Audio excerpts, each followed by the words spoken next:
Lors de la dernière journée de ma passe de 7 jours de Vaporetto, j'avais pas mal fait toutes les destinations normales et prévisibles autour de Venise et les îles environnantes. Mais pourtant, je voyais très bien sur le plan qu'il y avait des stations sur plein d'autres îles dont j'avais pas entendu parler. Je suis donc parti à la découverte à l'aveuglette. Attendez-vous pas à des photos dans cet épisode, ça va bien mal prendre des photos à l'aveuglette. Je me suis laissé attirer par l'île Le Vignole en pensant que ça voulait dire vignoble et que ça serait beau. Finalement, Vignole, ça veut pas dire vignoble, donc c'était pas beau. Bon, c'est pas aussi draconien que ça, mais pas loin. Comme on peut le voir, c'est très proche de Venise et pourtant, il y a rien.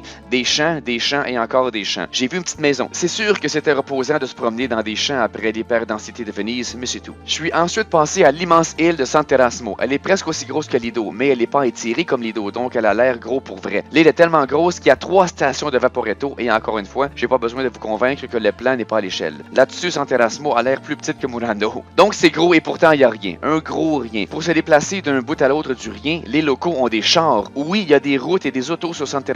Je sais pas d'où elles sont venues, mais d'après moi, c'est une race d'humains séparés qui a évolué là, à part du restant de l'humanité, ont passé par leur propre histoire, leur propre Moyen-Âge, leur propre Renaissance, leur propre ère industrielle, ont inventé la voiture, ont trouvé des puits de pétrole pour les carburer, ont pavé des rues pour finalement partir à l'aventure et se rendre compte qu'ils étaient sur une foutue île coincée avec leur char. Après 2 aventures paisibles mais plates, je me suis dit que la dernière journée de ma passe de Vaporetto serait beaucoup plus productive à me promener autour de Venise. Donc je suis retourné. Mais je veux quand même mentionner les autres destinations où ma curiosité m'a presque amené. Ici, c'est l'île de la Certosa. C'est presque collé sur la queue du poisson de Venise. Mais j'ai fait des recherches par après et j'ai pas manqué grand-chose. Il y a une grande marina là et c'est pas mal tout. Cette petite affaire-là, c'est Lazaretto Nuovo. Et oui, il y a une station de Vaporetto. J'ai appris que durant le Haut Moyen-Âge, c'était l'île de quarantaine pour contenir les risques de contagion et il y a une légende de vampire qui se rattache à ce lieu. Mais j'avais malheureusement pas appris ça avant mon voyage, donc je l'ai pas visité. Assurément que j'aurais été déçu de toute façon. Si vous voulez la visiter, oubliez pas d'avertir le pilote du Vaporetto parce qu'ils arrêtent là juste par requête. Puis après ça, ils s'en vont en toute vitesse en faisant des signes de croix.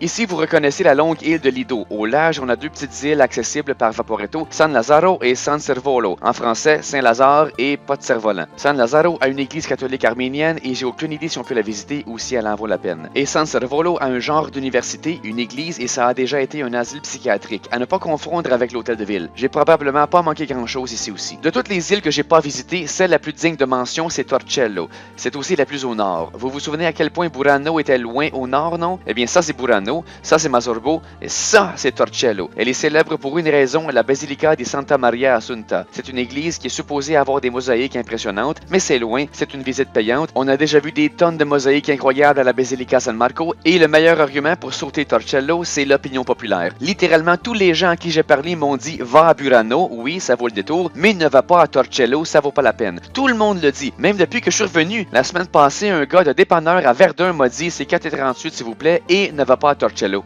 Merci beaucoup d'avoir regardé. Vous serez bien aimable de vous abonner et de me donner un petit like. Des heures de boulot pour moi, 2 petits clics pour vous. Vous en sortez, je crois, largement gagnant.